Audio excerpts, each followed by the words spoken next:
Hello बच्चों, आज हम पढ़ने जा रहे हैं बिजनेस कम्युनिकेशन में आखिर टाइप्स एंड फॉर्म्स क्या होते हैं कम्युनिकेशन के। यानी कम्युनिकेशन कितने टाइप का होता है, कितने तरीके के होते हैं एंड क्या क्या इसके फॉर्म है, मतलब किस किस रूप में ये हो सकते हैं। ठीक है। एंड ये वीडियो आपके पार्ट 2 रहने वाली है। ठीक है। पार्ट 1 ऑलरेडी अवेलेबल है मेरे यूट्यूब चैनल पे, या डिस्क्रिप्शन में मैं आपको प्लेलिस्ट की लिंक दे दूंगा, जरूर से चेकआउट करना।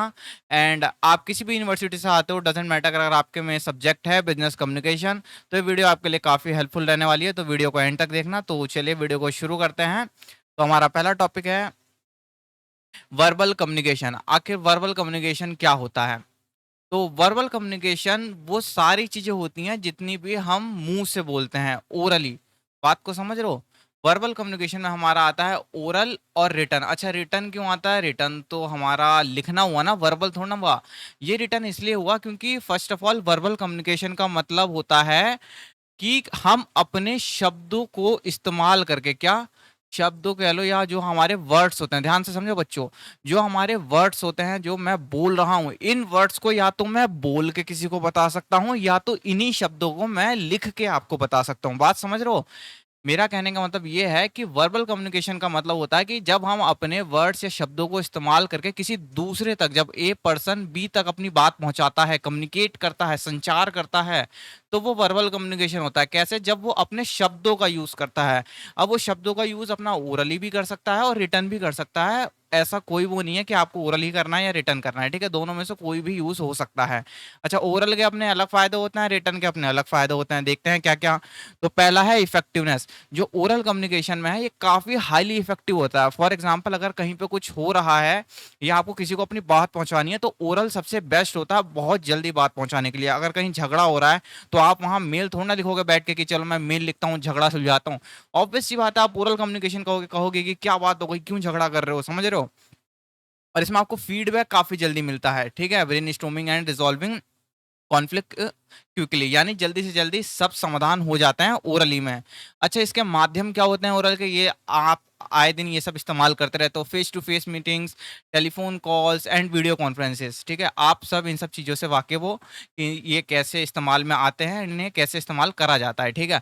अच्छा, ओरल कम्युनिकेशन का क्या कोई ड्रॉबैक भी होता है? हाँ, ड्रॉबैक भी होता है।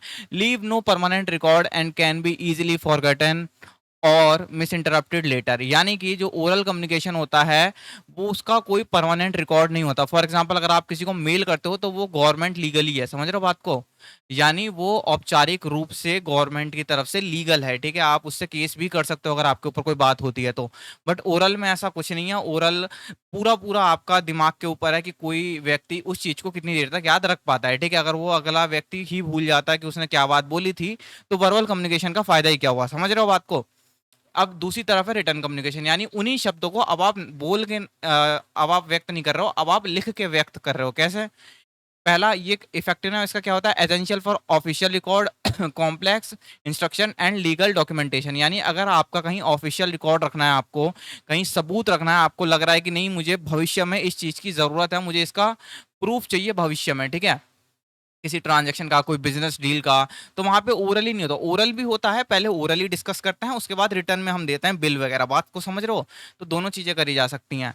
दूसरा है चैनल। अच्छा, किन माध्यमों से करा जा सकता है? आप करते भी होगे आजकल, WhatsApp, Instagram, emails, reports, memos, official business letters, ये सब रिटर्न कम्युनिकेशन के अंदर आते हैं। ठीक है, जरूरी नहीं कि इंस्टाग्राम और वो सब नहीं आएगा। वो इसलिए नहीं आएगा बिकॉज वो इनफॉर्मल हो जाएगा, क्योंकि यहाँ पे फॉर्मल और इनफॉर्मल की बात नहीं चल रही, सिर्फ यहाँ पे वर्बल कम्युनिकेशन की बात चल रही है। तो आप इंस्टाग्राम को भी रिटर्न में मान सकते हो, समझ रहे हो बात को? अच्छा, इसके ड्रॉबैक्स क्या होते हैं रिटर्न के? टाइम कंज्यूमिंग टू क्रिएट, इसको बनाने में काफी टाइम लगता है। मतलब आप इतनी आसानी से नहीं कर सकते हो, आपको अच्छा खासा 5 से 10 या उससे ज्यादा मिनट भी लग सकते हैं, समझ रहे हो बात को? डिपेंड करता है कि आपकी सिचुएशन क्या है। लैक इमीडिएट फीडबैक, और इसमें आपको इमीडिएट फीडबैक नहीं मिलता। ऐसे नहीं होता कि आपने यहाँ से मेल सेंड करा या कोई मैसेज सेंड करा व्हाट्सएप पे, आपको तुरंत रिप्लाई मिल जाए। जब वो बंदा खाली होगा या जब वो मैसेज पढ़ेगा तभी तो रिप्लाई करेगा। बट ओरली में क्या है, आप किसी को कॉल करते हो, हाथों हाथ आप फीडबैक आपको मिल जाता है। ठीक है, कल की वीडियो में मैंने आपको बताया था कि फीडबैक कितना इंपॉर्टेंट होता है। And can not transmit tone effectively, और इसमें एक और दिक्कत होती है कि जो हम मेल में लिखते हैं कभी कभी जो व्यक्ति होता है ना, जो पढ़ रहा होता है हमारे जो भी हमने शब्द लिखे हैं, वो उसका गलत मतलब निकाल लेता है, क्योंकि जब हम बोल रहे हैं तो टोन का पता चलता है कि ये व्यक्ति गुस्से में है, उदास है या खुश है। लेकिन जब हम अपने वर्ड्स के थ्रू बयां करते हैं ना चीजों को, वहां पे पता नहीं चलता कि अगले व्यक्ति की टोन क्या है, किस स्थिति में है वो। ठीक है, बात समझ रहे हो? तो ये है वर्बल कम्युनिकेशन। आई होप ये वाला टॉपिक आपको अच्छे से समझ में आया होगा। तो बढ़ते हैं नेक्स्ट टॉपिक की तरफ, जो कि हमारा है नॉन वर्बल एलिमेंट्स। आखिर नॉन वर्बल एलिमेंट्स क्या क्या होता है, यानी ऐसी कौन कौन सी चीजें हैं जो नॉन वर्बल एलिमेंट्स में आती हैं, मतलब जो शब्दों के थ्रू नहीं होता कम्युनिकेशन। क्या? जो कम्युनिकेशन वर्ड्स के थ्रू नहीं होता, वर्ड्स को छोड़ के होता है। अच्छा, क्या? काइनेसिस। काइनेसिस में क्या होता है? इसमें स्टडी ऑफ बॉडी लैंग्वेज करी जाती है, यानी जब हम शारीरिक गतिविधि को देखते हैं कि जब कोई व्यक्ति अपने शारीरिक गतिविधि से कोई बात कहना चाह रहा हो, include facial expression, eye contact, posture and hand gesture that Conway underlying emotion and attitudes. यानी कि अगर कोई व्यक्ति है, सपोज ए, ठीक है, ये रहा बी, ये जब ए और बी जब आपस में मिलते हैं तो ए हमेशा गुस्से वाला मुंह बना लेता है। ठीक है, गुस्से वाला या उदास वाला। तो इससे आप क्या समझोगे कि अगला व्यक्ति गुस्सा है किसी बात से, समझ रहे हो? उसे काइनेसिक्स बोलेंगे। ठीक है, अगला है प्रॉक्सिमिस। अच्छा, ये काफी इंटरेस्टिंग टॉपिक है। इसमें हम क्या करते हैं, स्टडी करते हैं स्पेस एंड डिस्टेंस की। अच्छा, ये क्या है? कुछ पल्ले नहीं पड़ा, अभी बताता हूँ। फॉर एग्जाम्पल, आप समझो ये ए पर्सन है, क्या आपका एक इनविजिबल सर्कल्स होते हैं आपके आसपास। सब कहोगे ऐसे कौन से इनविजिबल सर्कल्स होते हैं जो हमें नहीं पता? मैं बताता हूँ। जैसे जो आपका फ्रेंड है, जो आपका अभिन्न मित्र है, मतलब जो आपके बहुत करीब रहता है, वो आपसे आके डायरेक्ट हाथ मिलाता है, आपके सबसे पास वाले सर्कल में वो आपसे आके मिलता है। बात को समझ रहे हो? ऐसा तो है नहीं कि आपका जो दोस्त है वो 10 मीटर दूर खड़ा है और वहां से बोल रहा है हेलो भाई कैसे हो तुम। ऐसा थोड़ा होता है, आप उससे जाके मिलते हो। लेकिन वहीं पे जब कोई अनजान व्यक्ति होता है या जब कोई और व्यक्ति आपसे बात करता है तो वो थोड़ी दूरी बना के बात करता है। बात को समझ रहे हो? मतलब कोई व्यक्ति आपसे कितना दूर खड़ा है आप उसे वहीं से ही माप लेते हो। समझ रहे हो बात को? और अगर मैं इसका आपको एक और एग्जांपल दूं, तो जैसे मान लो एक बॉस है, ठीक है, बॉस से जो एम्प्लॉय बात करता है ना, वो हमेशा 3-4 फीट की दूरी से करता है। ये एट द सेंस ऑफ, आप ये कह सकते हो कि ये एक आपका रिस्पेक्ट का साइन है। ठीक है, क्या रिस्पेक्ट का साइन है? अच्छा, एक होती है पैरा लैंग्वेज। अच्छा, ये क्या होती है? पैरा लैंग्वेज का मतलब होता है जो आप बोल रहे हो वो तो वर्बल है। क्या? जो आप बोल रहे हो वो वर्बल है, कैसे बोल रहे हो वो पैरा लैंग्वेज है। मतलब आप जिस जैसे बोलो, मीन्स जो आपकी टोन है, पिच है, वॉल्यूम है, पेस है, it just not what you से बट हाउ यू से इट। बात को समझ रहे हो? मतलब आप क्या बोल रहे हो उससे फर्क नहीं पड़ रहा, आप कैसे बोल रहे हो उससे फर्क पड़ता है। समझ रहे हो बात को? जैसे कि आपको मैं एक एग्जांपल दूं, जैसे मान लो एक बॉस है, एम्प्लॉय ने कुछ गलती कर दी, तो बॉस गुस्से में बोल रहा है शाबाश बेटे तूने काम कर दिया बढ़िया करके। बात को समझ रहे हो? मतलब एक सैरकेज़म है। एम्प्लॉय को पता है वो डांट रहा है, वो सैरकेज़म के थ्रू डांट रहा है। बात को समझ रहे हो? तो ये होती है पैरा लैंग्वेज। आई होप ये टॉपिक भी आपको अच्छे से समझ में आया होगा। तो बढ़ते हैं अपने नेक्स्ट टॉपिक की तरफ, जो कि है फॉर्मल कम्युनिकेशन। अच्छा, फॉर्मल कम्युनिकेशन क्या होता है? मतलब औपचारिक रूप से जो संचार करा जाता है। फॉर एग्जाम्पल, जो ऐसा मतलब ऐसी बातचीत जो हमें रिकॉर्ड रखनी पड़ती है या एक शिद्दत से बात करनी होती है, ऐसे नहीं कि कुछ भी मुंह उठा के बोल दिया। अच्छा, कहना क्या चाह रहा हूं मैं? Information that flows through official designated channel and recognised hierarchical structures, यानी कि उनके बीच में बातचीत जो पदों के बीच में, या आपका किसी हिरार्कल स्ट्रक्चर, यानी किसी जो होती है ना एक ढांचे को लेके, जो राजा का बेटा राजा होता है वो वाले हिरार्कल स्ट्रक्चर की बात चल रही है यहाँ पे। तो जब उसमें बातचीत होती है तो उसे हम फॉर्मल कम्युनिकेशन कहते हैं। अच्छा, इसमें कौन कौन से होता है? इसमें वर्टिकल भी होते हैं, इसमें हॉरिजॉन्टल भी होते हैं और डायगनल भी होते हैं। अच्छा, ये क्या है? और वर्टिकल का मतलब होता है कि जब हम ऊपर से नीचे या नीचे से ऊपर की तरफ बात करते हैं, या तो एम्प्लॉय बॉस से बात करेगा, ठीक है, कोई रिपोर्ट देने के लिए, या तो बॉस को इंस्ट्रक्शन देने के लिए एम्प्लॉय से बात करेगा। तो ये वाली जो औपचारिक रूप से कम्युनिकेशन होती है ना, उसे हम वर्टिकल कम्युनिकेशन कहते हैं फॉर्मल में। ठीक है, ध्यान रखना मैं फॉर्मल की बात कर रहा हूँ क्योंकि यहाँ पे हमें शिद्दत से बात करनी होती है, रिस्पेक्ट के साथ। ठीक है, यानी कि औपचारिक रूप से। तो इसमें आता है upward, report to bosses and management. अगर डाउनवर्ड हो रहा है तो कोई ना कोई इंस्ट्रक्शन होगा या कोई फीडबैक होगा सबऑर्डिनेट के लिए। ठीक है। अच्छा, हॉरिजॉन्टल में क्या होता है? हॉरिजॉन्टल जैसे आप ये डायग्राम से ही समझ रहे हो, यानी सेम पदों वाले, मतलब जो जिनके पास सेम स्तर या जो एक ही जिनके पास अथॉरिटी है। बात को समझ रहे हो? मतलब वो एक ही स्तर पे आते हैं। Peer to peer communication across department at the same authority level. For example अगर ये वाला एग्जाम्पल भी छोड़ दें, marketing head to finance head, इसके अलावा आप एक और एग्जाम्पल भी देख सकते हो, जैसे कि मान लो आप किसी कहीं जॉब करते हो, ठीक है, आप अकेले तो जॉब कर नहीं रहोगे, आपके साथ और भी होंगे वहां पे लोग, आपकी वहां पे जाकर थोड़ी जान पहचान हो जाती है, दोस्ती हो जाती है, जब आप उनसे बात करते हो ना, तो वो हॉरिजॉन्टली में आ जाता है, ठीक है। अच्छा, वो तो हो जाएगा इनफॉर्मल, मैं बात कर रहा हूँ फॉर्मली, मतलब फॉर एग्जाम्पल अगर आपको अपने दोस्त को मेल करना है फॉर्मली, तो वो वाला आपका हॉरिजॉन्टल में आएगा, क्योंकि आप दोनों सेम पद पे हो एक किसी कंपनी में, बात को समझ रहे हो। तीसरा है डायगनल। डायगनल का मतलब होता है कोई एक बंदा किसी और पोस्ट पे है और बी बंदा किसी और पोस्ट पे है, और दोनों का लेवल अलग है, लेवल कह लो या आप स्तर कह लो, दोनों का स्तर लेवल पोस्ट सब अलग है। मतलब एक बंदा कोई हेड है किसी डिपार्टमेंट का, कोई एम्प्लॉय है किसी और डिपार्टमेंट का, उन्हें कम्युनिकेट करना है, तो वो डायगनल वाला फॉर्मल कम्युनिकेशन इस्तेमाल करेंगे, समझ रहे हो बात को। अच्छा, ये क्यों करा जाता है, ये किसी भी चीज को, मतलब किसी भी चीज को क्या मतलब, कोई भी डिसीजन मेकिंग होता है ना, उसे फास्ट करने के लिए, बात को समझ रहे हो। कोई ऐसा डिसीजन है जिसमें दूसरे डिपार्टमेंट की हमें रजामंदी या कुछ चाहिए, कुछ पूछना है, तो वो फास्ट हो सके, इसलिए हम डायगनल का यूज करते हैं। Cross departmental flow bridging different organizational level, जैसे कि IT manager to junior HR executive, दोनों की पोस्ट अलग है, दोनों का डिपार्टमेंट अलग है, समझ रहे हो ना बात को। आई होप ये टॉपिक भी आपको अच्छे से समझ में आया होगा। एंड स्टिल अगर कोई टॉपिक रह जाता है तो आप कमेंट सेक्शन में जरूर मुझसे पूछ सकते हो, ठीक है। अगला है ग्रेफाइन इनफॉर्मल। अच्छा, ये ग्रेफाइन क्या है, ग्रेफाइन का मतलब होता है इनफॉर्मल, इसे आप दोनों बोल सकते हो, ठीक है, या तो इनफॉर्मल बोल रहे हैं या तो ग्रेफिन बोल रहे हो, ठीक है।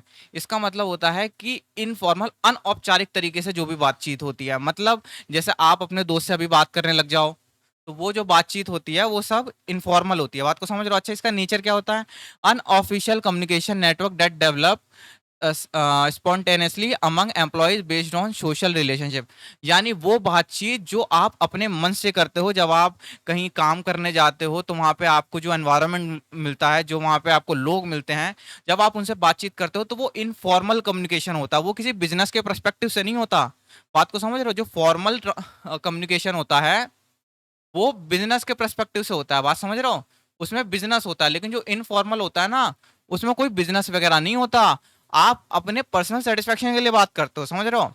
अच्छा, इसके कारण क्या होता है, क्यों किसी कंपनी या ऑर्गेनाइजेशन में इनफॉर्मल कम्युनिकेशन होती है, ये काफी रीजन से हो सकती है, जैसे कि कंपनी अगर अपने एम्प्लॉय से कोई बात छुपाए या कोई अफवाह उड़ गई हो जिसके चलते एम्प्लॉयज के बीच में थोड़ा सा मतलब मिस इन्फॉर्मेशन फैल रही हो, डरे सहमे से हुए हैं कि यार ले ऑफ तो नहीं हो रहे हैं कहीं, तो तब इनफॉर्मल कम्युनिकेशन जन्म लेती है, बात को समझ रहे हो।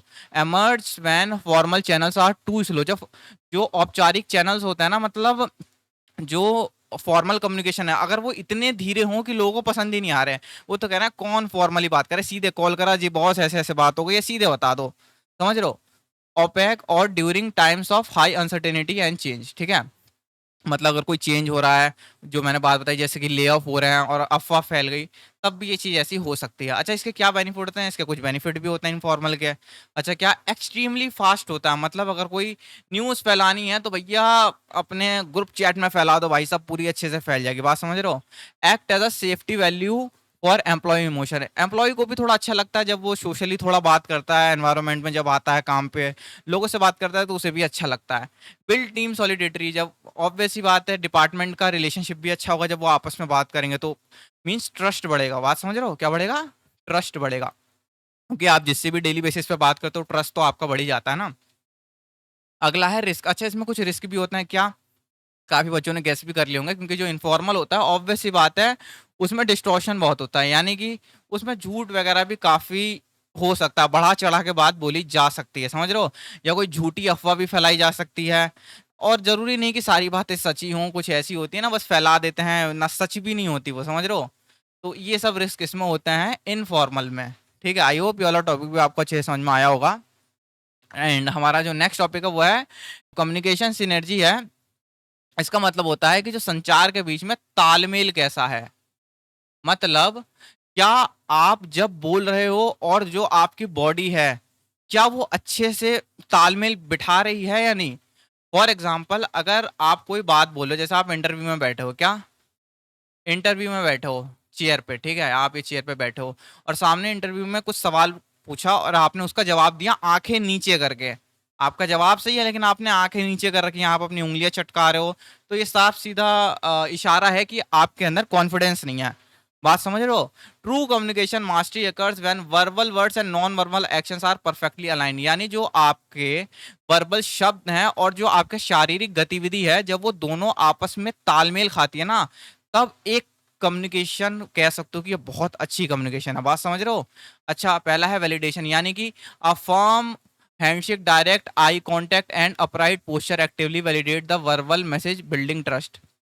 यानी कोई भी अगर आप चीज ले लो, जैसे कोई डील हो रही है, कैसी भी हो रही है, मतलब कोई चीज आप परचेज कर रहे हो या किसी से आप बातचीत ही क्यों ना कर रहे हो, वहां पे अगर आप अच्छी तरीके से, मतलब आंखों में आंखें डाल के एकदम कॉन्फिडेंस के साथ अपनी बातों के साथ अपने शरीर का तालमेल मिलाते हो, तो ऑब्वियस सी बात है आपका ट्रस्ट बढ़ेगा। समझ रहे हो? ये चीज आपने देखी भी होगी। अच्छा, कॉन्ट्राडिक्शन भी हो जाता है कभी कभी, यानी कॉन्ट्राडिक्शन मतलब जब आपके वर्ड्स और जो आपकी बॉडी है वो आपस में मैच ना करे। अच्छा, ये कैसे होगा? For example, if a person says I am a completely confident, अगर कोई व्यक्ति कहता है कि मैं पूर्ण रूप से वो हूँ, कॉन्फिडेंट हूँ, ठीक है, तो while fidgeting and avoiding I contract, यानी वो कहते हुए अपनी या तो आंखें इधर उधर कर रहा है या तो अपनी उंगलियां चटका रहा है। The non verbal cues heavily contradict the words. कहने का मतलब ऑब्वियस सी बात है, सामने वाला बंदा क्या उस पर भरोसा करेगा? वो तो विरोधाभास में आ जाएगा ना, कॉन्ट्रडिक्शन यानी विरोधाभास। बात समझ रहे हो? वो तो यही कहेगा ना, नहीं भाई तू कॉन्फिडेंट नहीं है, भले ही तू कह रहा है, लेकिन मैं तो यही मानूंगा कि तेरे अंदर कॉन्फिडेंस नहीं है। अगला है डोमिनेंट चैनल। अच्छा, ये क्या होता है? In case of contradiction human psychology naturally trust non verbal signals over the spoken words, यानी अगर कोई व्यक्ति झूठ बोला, झूठ इन द सेंस वो बोल कुछ और रहा है और उसकी बॉडी कुछ और बताना चाह रही है, तो ये अपनी ह्यूमन साइकोलॉजी है कि हम वर्ड्स को ना मान के हम उसके ह्यूमन साइंस को मानते हैं। अच्छा, कहने का मतलब, फॉर एग्जांपल आप में और एक और कोई बी पर्सन ले लो, ठीक है, आप में कुछ बातचीत हो गई, अब बी पर्सन अपनी बात रखते हुए डर रहा है, ठीक है, वो कह रहा है कि मैं बहुत कॉन्फिडेंट हूँ, लेकिन ये बोलते हुए आपको साफ साफ उसके चेहरे पे डर दिख रहा है। क्या दिख रहा है? डर दिख रहा है। तो मेरे को एक बात बताओ, आप कौन सी बात पे बिलीव करोगे? वो कॉन्फिडेंट है या डर रहा है? ऑब्वियस सी बात है आप डरने वाली बात पे बिलीव करोगे। क्यों? क्योंकि हमारी ह्यूमन की साइकोलॉजी ही ऐसी है। बात समझ रहे हो? तो आई होप ये वाला टॉपिक भी आपको अच्छे से समझ में आया होगा। इन केस अगर कोई भी क्वेश्चन रह जाता है तो आप मुझसे कमेंट सेक्शन में पूछ सकते हो, मैं जरूर से आपको रिप्लाई करूंगा। इतना ही था इस वाली वीडियो के लिए, मिलते हैं नेक्स्ट वीडियो में। पढ़ते रहिए एंड आगे बढ़ते रहिए।